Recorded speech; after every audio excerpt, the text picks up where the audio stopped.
오늘은 불타는 금요일인데 앉았습니다. 그 기초 핵 및 입자물리학 이제 두 번째 강의인데 제가 큰 주제로 이제 원자, 핵, 입자 이렇게 얘기했고 지난 시간에는 이제 전체적인 한번 오버뷰를 나름대로 했고 오늘은 원자에 대한 걸 이제 간략하게 러더퍼드 원자 모형하고 보어의 원자 모형에서 이제 원자에 대한 이야기는 이제 제가 여기서 요 정도로 그 2강으로 이제 마무리를 한번 할까 합니다.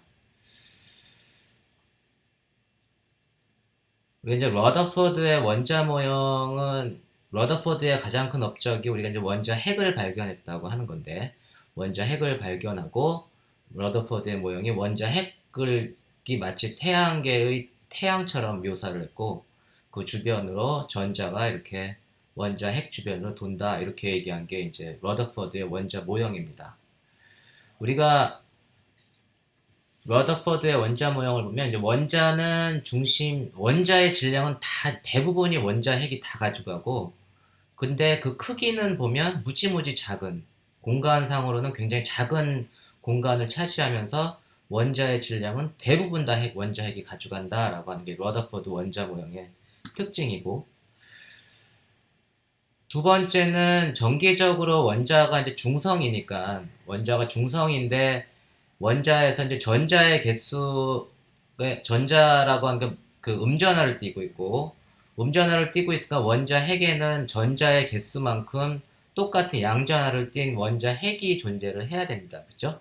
그래야지 이제 중성인 원자를 만드니까 그래서 원자 핵이라고 하는 거는 전자의 개수만큼의 전하를 가지고 있습니다. 보통 이제 우리가 그걸 양성자라고 하는데 양성자의 개수가 전자의 개수하고 같게 되고 그 원자 핵의 전하를는 플러스 전하를 띠고 그 다음에 여기 Z라고 쓴 게 뭐냐면 양성자의 개수 혹은 전자의 개수하고 같습니다. 그래서 플러스 ZE라고 쓴 거는 전자의 개수 혹은 양성자의 개수와 같습니다. 우리 이제 원자 핵의 크기를 계산을 해보면 원자의 크기가 대략 10의-10승 그리고 원자 핵의 크기는 그것보다 훨씬 작은 10의-15승 메타 정도 됩니다. 그죠? 그래서 우리가 원자라고 하는 게 무지무지 작지만 그 안에서 그 원자 핵 주변으로 운동하는 전자는 원자 핵을 보이지도 않을 거예요. 너무너무 넓은 공간이라서 제가 전자가 외롭다고 했죠. 그래서 굉장히 전자 입장에서 원자의 세계가 마치 우주에 있는 그 우주의 그 뭐 한 그 변방에 있는 그런 것처럼 느낄 겁니다. 전자의 입장에서는.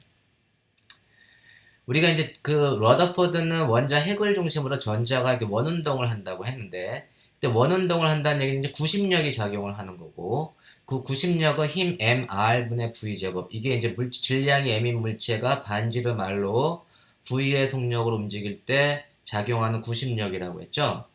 그 구심력이 mr분의 v제곱인데 우리가 그 구심력을 누가 주냐면 이 구심력의 원천이 바로 원자 핵과 전자 사이의 전기력입니다. 그래서 전기력이 구심력을 주고 전기력의 크기는 r 거리의 제곱에 반비례하고 그 전하의 곱에 비례한다. 그래서 우리가 이제 전기력은 k r 제곱분의 2 전자의 전하량 곱하기 양성자 원자 핵의 전하량 전체 전하량과 같다. 그래서 우리가 보통은 K는 그 전자기 같은 거를 여러분들이 배웠으면 이제 K는 뭐 4파이 엡실론 제로분의 1에 해당되는 거겠죠. 그래서 이거를 통해 가지고 우리가 그 원자의 회전 반지름, 전자의 궤도 반지름을 우리가 계산을 해볼 수 있습니다. 러더포드의 모형으로 전자의 궤도 반지름은 좌변에는 r 제곱이 있고 우변에는 r이 이제 분모에 있으니까 r을 쉽게 구할 수 있겠죠. 그래서 그 r을 구하면 mv 제곱분의 kze 스퀘어 이렇게 되는 게 이제 전자의 궤도 반지름입니다. 우리가 이제 그 보통 러더포드가 원자의 존재를 그 발견한 실험 알파 입자의 산란 실험을 했을 때 그림 왼쪽 그림 맨 오른쪽 그림과 같이 알파 입자를 금박에다 확 쐈더니 일부는 막 통과하고 또 일부는 막 그냥 180도로 예각으로 막 계속 튕겨져 나오고 그런다고 그랬죠. 근데 이제 실제 실험에서 보면 알파 입자도 플러스 전하, 플러스 2의 전하를 갖고, 그리고 이제 금 원자핵은 양성자가 79개라고 했나요? 양성자 Z가 79, 뭐 이렇게 되니까 원자핵이 또 플러스 전하를 가지니까 알파 입자에게 그 원자핵이 아무리 가까이 가려고 해도 가까이 가는데 한계가 있습니다. 그래서 이 그림이 일부는 가다가 튕겨져 나오잖아요. 그래서 알파 입자의 그림을 그렸는데 이 그림을 보면 지금 알파 입자가 아주 가까이 갔을 때 그림과 비슷합니다. 지금 더 이상 그 알파 입자 그 원자핵을 충돌할 수가 없어요. 왜냐하면 둘 사이에는 전기적인 청력이 작용하기 때문에. 그래서 그러한 문제로 그러면 원자 번호가 Z인 원소의 원자에게 정면으로 입사한 알파 입자가 핵에 가장 가까이 접근할 수 있는 거리 R은 얼마냐? 이제 이런 문제를 하면 여러분들 어떻게 계산할까요? 이렇게 지금 그 질문을 했는데 이런 경우에는 지금 처음에 V의 속력으로 투사된 전자가, 즉 알파 입자가 원자 핵 근처로 가서 원자 핵 근처에서 지금 가장 가까이 간 순간에 이제 멈췄다가 다시 되튕겨져서 나오겠죠. 그때까지 가장 근접한 거리 R을 구하라. 그러면 어떻게 구하면 될까요?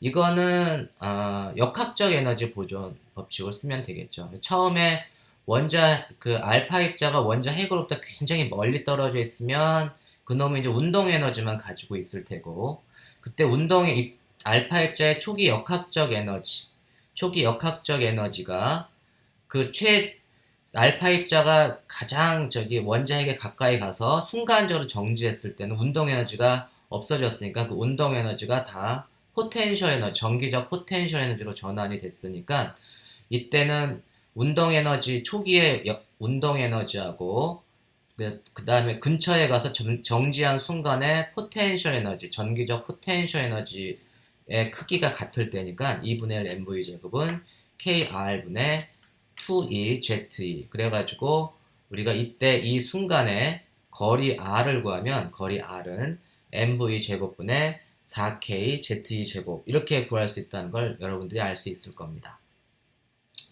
근데 이제 러더포드는 너무너무 위대한 발견을 했고 원자핵이라는 거의 존재를 처음으로 밝혀준 사람이고 그리고 이제 이거를 원자를 마치 태양계 행성의 모형으로 묘사를 했는데 이거 조금 많은 문제를 좀 안고 있습니다. 왜냐하면 우리 지구가 태양 주변으로 도는 거하고 전자가 원자 핵 주변으로 도는 건 너무너무 차이가 나요. 지구는 전기적으로 중성이라서 중성인 놈이 원운동하는 거는 큰 문제가 없는데 전기적으로 대전된 입자가 원운동을 하게 되면 그림과 같이 대전된 입자가 원운동을 하면 원운동이 등속운동인가요? 등속 원운동하면 등속운동인가요? 가속운동인가요? 가속운동이죠. 구심가속도를 속력은 일정하지만 방향이 계속 바뀌기 때문에 가속도 운동입니다. 그래서 가속운동을 하게 되면 전자가 전자기파를 이렇게 막 발생을 하게 돼요. 전자기파를 발생한다는 얘기는 내가 가지고 있는 에너지를 손실한다는 얘기예요. 에너지를 잃게 되면 이제 에너지를 방출을 하게 되면 힘이 빠지니까 전자가 그림처럼 이렇게 나선형으로 가다가 점점 힘이 빠져가지고 결국엔 원자에게 꽝 충돌하지 않겠니? 라고 사람들이 질문을 했습니다. 답변을 못하겠죠, 당연히 러더포드가. 이 문제를 어떻게 해결하지? 그리고 실질적으로 스펙트럼도 관측을 해보면 원자 핵 주위를 회전하는 전자가 계속해서 전자기파를 방출하면서 복사 에너지를 이제 방출을 하게 되면 연속적으로 이렇게 나선형으로 가면서 방출하는 에너지가 연속적으로 에너지를 방출하니까 스펙트럼을 관찰을 하면 연속 스펙트럼이 나와야 됩니다.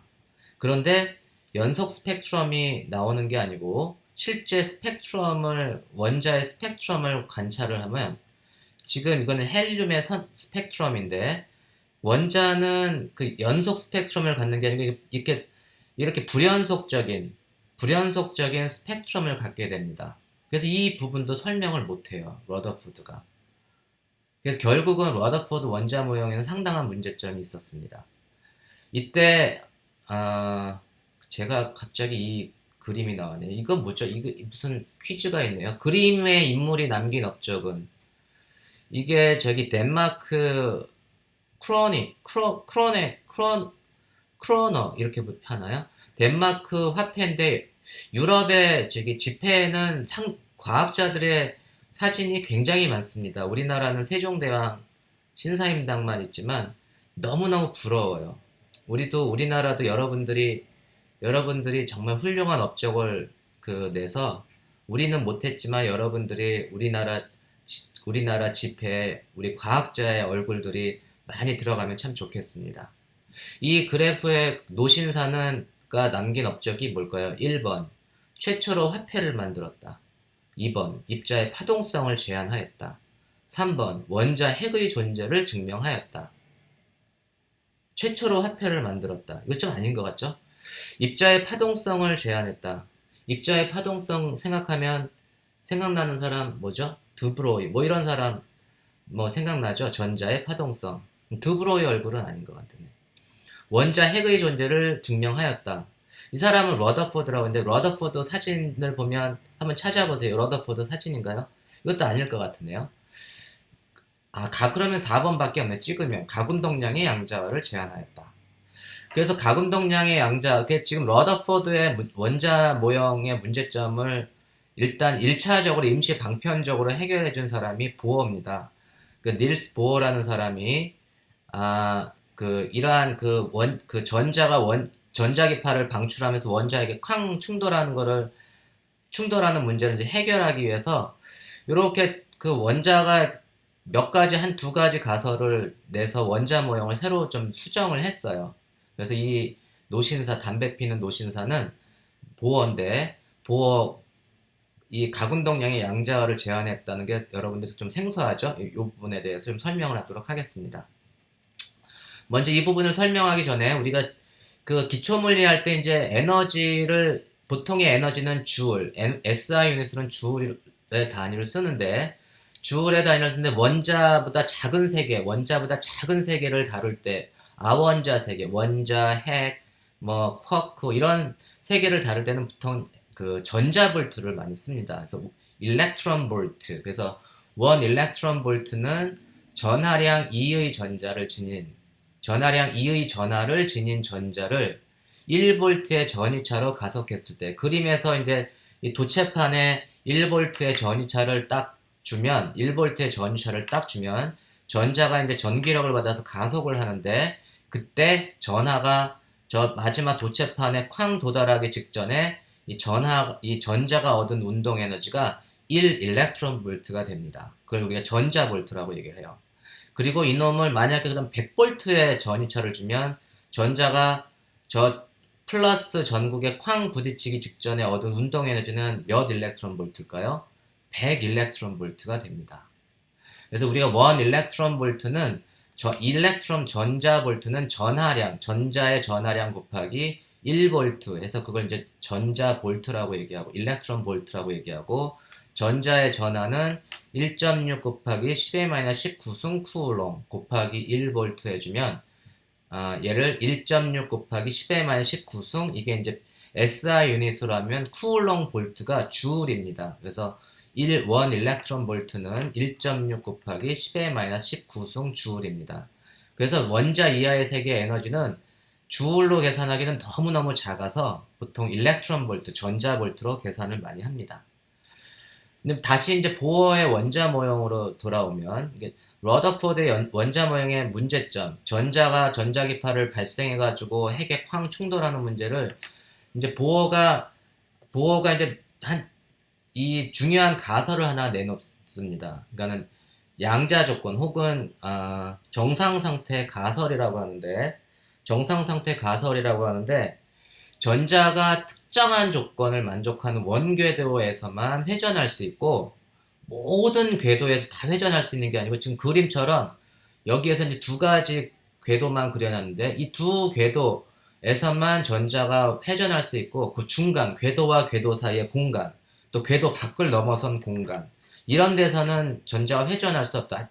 특정한 궤도에서만 전자가 안정적으로 회전할 수가 있다라고 그 가설을 만든 게 이제 정상 상태 가설 혹은 보어의 정상 상태 가설 혹은 양자 조건이라고 얘기를 합니다.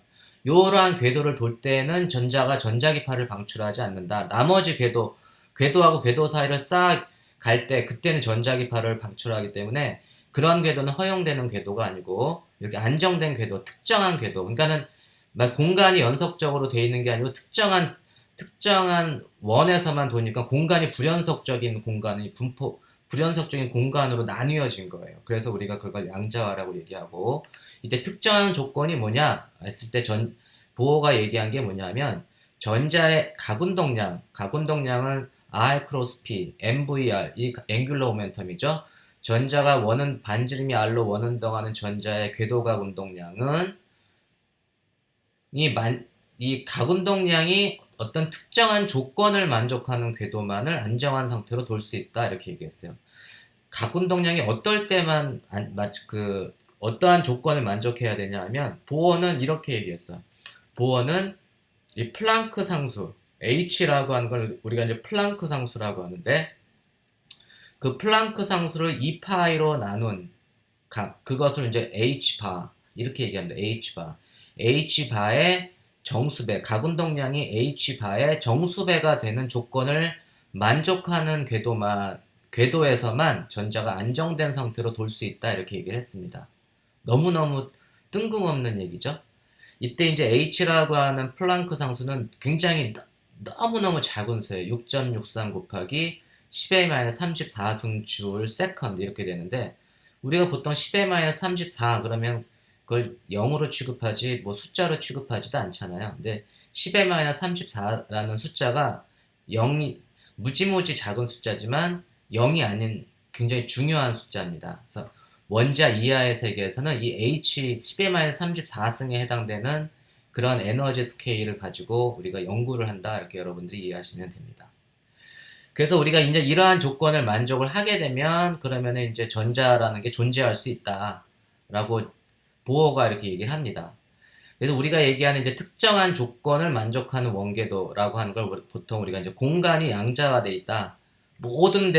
전자가 모든 곳에서 발견이 안 되고 아주 그 불연속적인 원궤도에서만 이제 발견이 된다. 그래서 우리가 공간의 양자화라고 얘기하고 또 공간의 양자화는 곧 이제 각운동량이 뭐 0.1 줄 세컨드, 뭐 0.111 줄 세컨드, 0.13 줄 세컨드 이런 식으로 모든 가능한 각운동량을 갖는 게 아니고 H바의 정수배에 해당되는 값만 갖는다라고 하는 게 그게 공간의 양자화와 관계가 있습니다. 그래서 보어의 정상 상태, 보어의 그 첫 번째 가설은 공간이 양자화돼 있다, 혹은 각운동량이 양자화돼 있다라는 걸 의미합니다. 그래서 이제 이렇게 공간이 양자화됐기 때문에 그 지금 러더포드가 얘기하는 게 일반적인 원운동은 문제가 있다. 그래서 이런 식으로 모든 임의의 모든 공간을 다 휩쓸고 지나가는 거는 전자가 할 수 없고 특정한 궤도에서만 전자가 존재할 수 있다라고 하는 게 보어의 원자 모형입니다. 그래서 러더포드 모형을 좀 수정한 모형이고, 이게 이제 양자역학은 불연속적인 스펙트럼을 갖는, 이거 우리가 퀀타이제이션이라고 하는데, 양자역학의 가장 첫 번째 시초 중에 하나가 이제 보어의 원자 모형입니다. 근데 이제 보어의 원자 모형에서 사람들이 너무너무 뭐 당연하게 질문하겠죠. 왜 각운동량이 이렇게 양자화돼야 되지? 근데 그거를 보어 자신은 설명을 못했고, 이걸 도와준 사람이 바로 드브로이입니다. 오히려 드브로이가 이 보어의 첫 번째 가설을 증명을 해줘요. 드브로이 하면 생각나는 게 드브로이의 물질파. 전자는 일반적으로 파동성을 띠고, 전자의 운동량을 알면 전자의 파장을 알 수 있다. 그래서 파장은 운동량의 역수고, 램다는 P분의 H. 이러한 관계식을 우리가 드브로이 관계식이다 이렇게 얘기하죠. 이때 이제 드브로이가 어떤 말을 했냐면, 전자의 허용 가능한 궤도는 이게 전자가 도는 원 둘레가 전자의 파장의 정수배가 되면 그러한 궤도만 전자가 돌 수 있다. 원둘레가 어떻게 되는 거죠? 반지름이 R이면 원둘레는 2파이 R이고 파장의 정수배 하면 N 램다. N이라고 하는 게 1, 2, 3, 4, 5 정수로 가니까 파장의 정수배가 되면 그러면 내가 보어의 양자 조건을 설명할 수 있다. 이게 뭐냐면 제가 이제 이렇게 되면은 파장의 정수배 이 그림은 뭐냐면 임의의 반지름이 R은 원둘레에 해당 원둘레에서 임의의 파장이 있는데 이 파장을 그림에서의 파장은 파장이 하나, 둘, 셋, 넷, 다섯, 여섯 개인가요? 여섯 개의 정수배 n이 여섯 개네요. 그래서 원 둘레 2파이 r은 이 경우 그 특정한 그림에 대해서는 6 램다 이렇게 되겠네요. 그러니까 딱 정수배가 되고 정수배를 만족하지 않는 궤도는 존재할 수가 없다 이렇게 얘기한 게 이제 드브로이의 그 주장입니다. 그다음에 이제 2파이 r은 n 램다에서 이제 그 드브로이 관계식을 우리가 적용을 하면 램다는 운동량으로 나타낼 수 있으니까 람다는 P분의 H 이렇게 되고 R 곱하기 P를 해주면 R 곱하기 P는 N 곱하기 2파이분의 H 그래서 그게 NH바죠. R 곱하기 P가 뭔가요? 그게 바로 이 각운동량입니다. 그래서 전자의 각운동량은 H바의 정수배가 돼야 된다는 거는 결국은 뭐냐면 원둘레 전자가 원둘레를 그 어떤 특정한 원둘레를 돌 때 이때 원둘레를 도는 전자는 파동성을 띠고 있고 그때 파장이 이 궤도에 딱 정수배가 딱 매칭이 돼야지만 우리가 전자가 그 궤도에 존재할 수 있다 이런 얘기입니다. 이해하셨죠? 그러면 우리가 이제 전자가 등석 핵주변을 이제 등석 원운동을 이렇게 하게 되면 등석 원운동을 하려면 아까 전기력이 90력이다 이렇게 우리가 얘기했죠. 그래서 전기력은 90력이고 그리고 보어의 양자 조건이 정상 상태가 보어의 양자 조건은 뭐죠? 각운동량이 양자화돼 있다. 그래서 MVR은 2파이분의 NH 뭐 이렇게 쓸 수가 있는데 이 보어의 양자 조건으로부터 우리가 이제 MV 제곱을 계산해 줄 수 있잖아요. 양변을 제곱을 해줘 가지고 질량을 뭐 하나의 질량을 오른쪽으로 보내주면 보어의 양자 조건을 제곱을 해줘서 얻은 식이 MV 제곱은 4파이 제곱 R 제곱분의 N 제곱 H의 제곱 그리고 왼쪽에 있는 M 제곱에서 M을 하나를 뚝 떼다가 오른쪽에다가 분모에 넣어놨네요. 그죠? 그래서 이 두 개의 식 전자가 등속 운동하는 그 원 운동하는 조건과 보어의 양자 조건을 결합을 하면 그러면 이 전자가 허용 가능한 전자의 궤도 반지름을 계산해 줄 수가 있습니다. 이 궤도 반지름 R은 4파이 제곱 K 의 m이 제곱분의 h의 제곱 곱하기 n 제곱. 그러니까 r이라고 하는 게 어떤 상수 곱하기 n이라고 하는 걸 우리가 이제 양자수라고 하는데 주 양자수라고 하는데 양자수는 정수배만 갖잖아요. n이 1, 2, 3, 4 특정한 값만 갖죠. 불연속적인 값을 갖는 거죠. 그래서 반지름이 전자가 택할 수 있는 반지름이 모든 가능한 r을 택하는 게 아니고 n이 1일 때, n이 2일 때, n이 3일 때 이런 특정한 값을 갖게 됩니다. 그래서 이런 걸 우리가 양자화라고 해요. 그림상에서는 첫 번째 궤도가 R1, 두 번째 궤도가 R2, 뭐 세 번째 궤도가 있으면 R3 이렇게 특정한 궤도에서만 전자가 존재할 수 있다. 그 공간이 불연속적으로 된 거죠. 이걸 공간의 양자화라고 합니다. 그래서 각운동량이 양자화라는 얘기는 공간이 양자화돼가지고 특별한 값만을 갖고 그때 앞에 있는 상수 4파이 제곱 KME 제곱분의 H의 제곱을 상수 A로 놓고 요 A를 계산해주면 이 A는 완전히 숫자예요. 그 값이 0.529 곱하기 10의-10승 메타 해서 요 놈을 우리가 이제 보어 반지름이다 이렇게 얘기를 해요. 그래서 N이 1인 R1은 궤도 반지름이 핵으로부터 0.529 곱하기 10의-10승 메타만큼 떨어져 있고 그 다음 허용 가능한 궤도는 그 보어 반지름 A의 4배, 4A 이렇게 되겠죠. 그래서 R2는 4A, 근데 R3는 뭐 9A 이런 식으로 궤도가 특정한 궤도만 딱딱딱딱 갖게 됩니다. 이게 이제 공간의 양자화를 나타내줘요. 그 다음에 이제 수소원자의 에너지를 계산해보면 수소원자의 에너지는 운동 에너지 더하기 포텐셜 에너지, 그쵸? 운동 에너지 더하기 포텐셜 에너지인데 운동 에너지는 2분의 1 MV 제곱. 그 다음에 수소원자는 양성자가 하나, 전자가 하나. 그래서 그때 포텐셜 에너지는 KR분의 그 전자의 전하량 곱하기 양성자의 전하량. 그래서 전체적으로 마이너스죠. 그래서 마이너스 KR분의 2제곱. 그래서 포텐셜이 마이너스입니다. 포텐셜이 마이너스예요. 우리가 전자기 할 때 좀 배웠죠? 그러면 우리가 이제 mv제곱, 위에 있는 mv제곱을 첫 번째 등속 원운동한 90력이 전기력에서의 mv제곱을 우리가 알기 때문에 그놈을 갖다가 운동에너지에다가 대입해주면 mv제곱 대신에 r분의 2제곱 뭐 이런 걸로 표현해 줄 수 있죠. 그걸 대입해주면 얼마냐면 2분의 1 k의 r분의 2제곱이 그 운동에너지에 해당되고 그 빼기 포텐셜 에너지, 그러니까 더하기 포텐셜 에너지죠. 근데 이제 빼기 k의 r분의 2제곱. 그래서 이놈을 계산해주면 얼마가 되나요? 얘는 이제 마이너스 2k r분의 2제곱. 마이너스 2k r분의 2제곱인데 제가 이제 여기 r이라고 하는 게 지금 위에서 구했잖아요. r은 보어 반지름으로 나타내주면 a 곱하기 n제곱이니까 r 대신에 a 곱하기 n제곱. 그래서 r이 연속적으로 막 변하는 게 아니라 특정한 즉 불연속적으로 R1에서 R2, R3 이렇게 그러니까 NA 제곱으로 1A, 뭐 4A, 9A, 뭐 16A 이런 식으로 변한다 이런 얘기입니다. 그러니까 에너지 값도 N에 의존을 하잖아요. 그래서 에너지 값도 불연속적으로 변하는 거예요. 그래서 우리가 이거 에너지가 양자화돼 있다 이렇게 얘기를 합니다. 우리가 이제 에너지가 양자화돼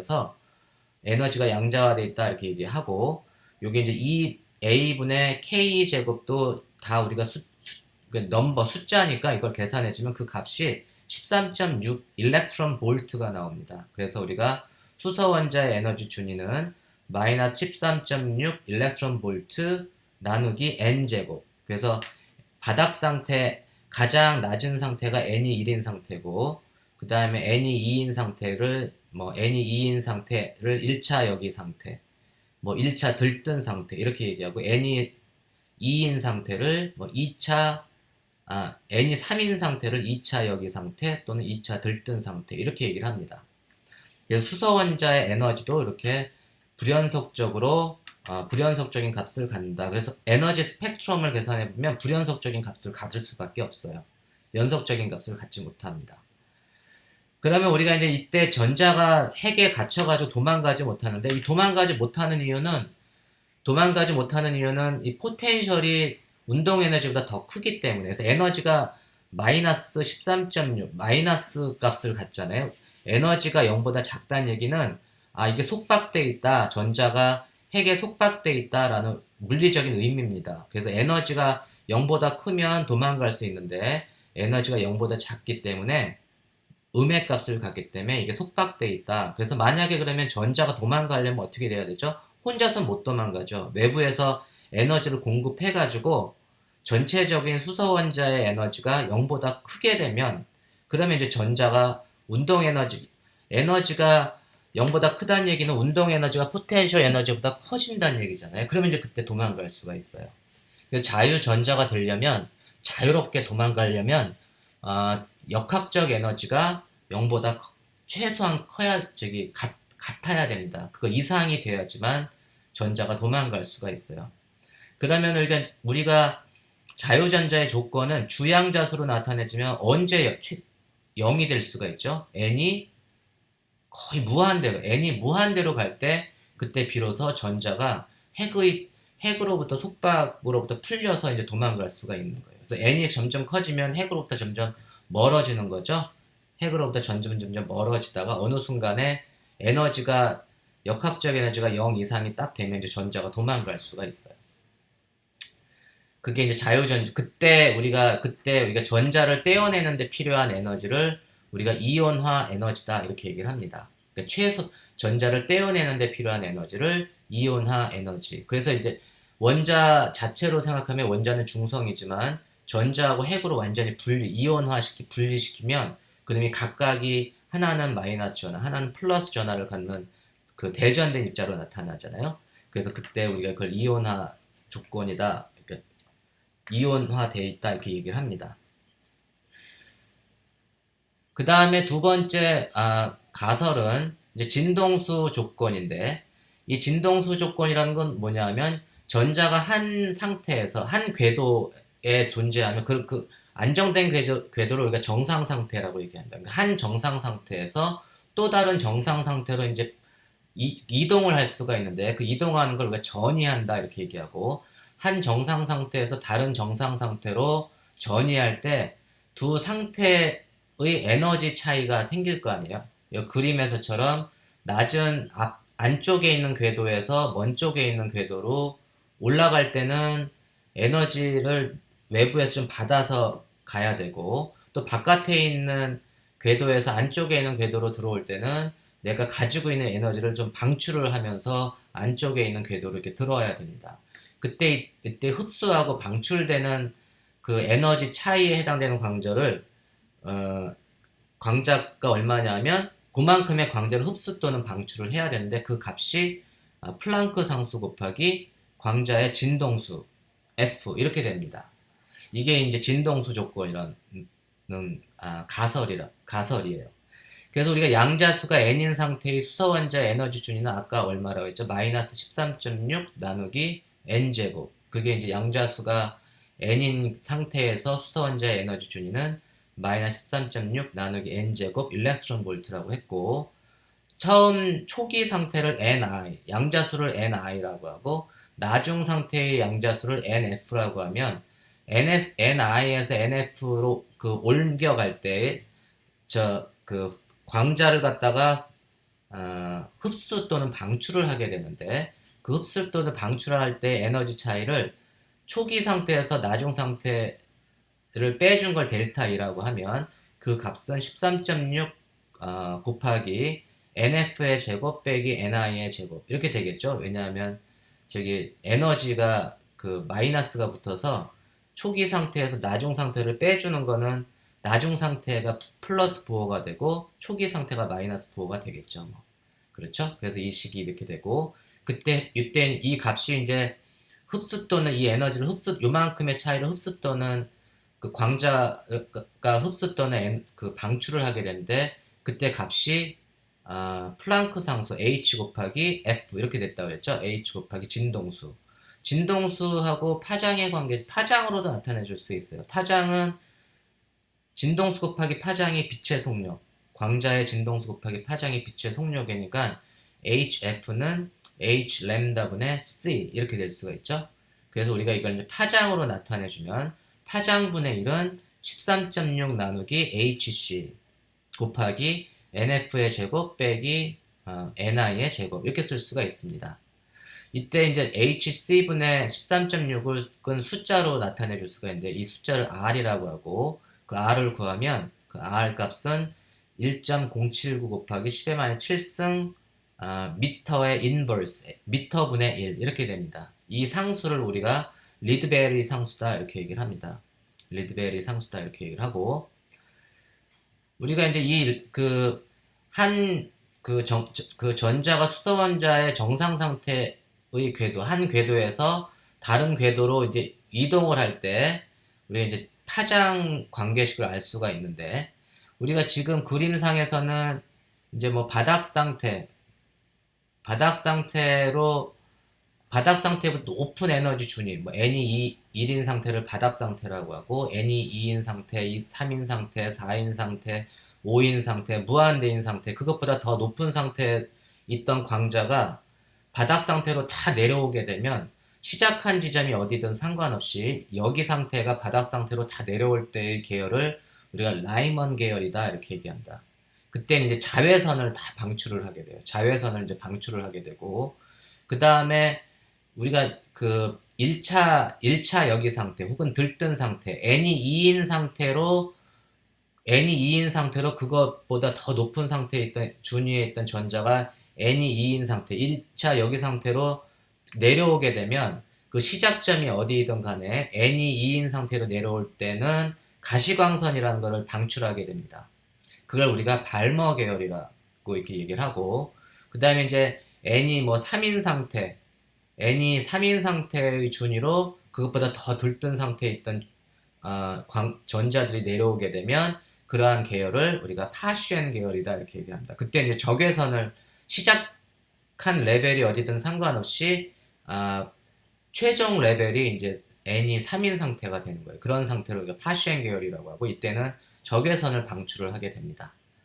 우리가 이제 이때 방출되는 가시광선의 파장은 이런 식으로 계산을 하는 거죠. 그러니까 최종 상태가 우리가 이제 그게 뭐 최종 NF가 1이면 우리가 라이먼 계열, NF가 2면 발머 계열, NF가 3이면 파슈엔 계열, 이렇게 우리가 얘기를 하게 되고, 이게 이제 가시광선인 경우는 발머 계열이 이제 NF가 2인 경우, 그때 우리가 스펙트럼을 보면 이렇게 불연속적인 가시광선 스펙트럼이 되고, 이제 맨 왼쪽에 있는 거는 약간 자외선 쪽에 좀 해당되는 거라서 이제 그거와 약간 오버랩이 되는 구간이지만, 이게 이제 파슈엔 그 발머 계열에 대한 불연속적인 스펙트럼을 볼 수가 있습니다.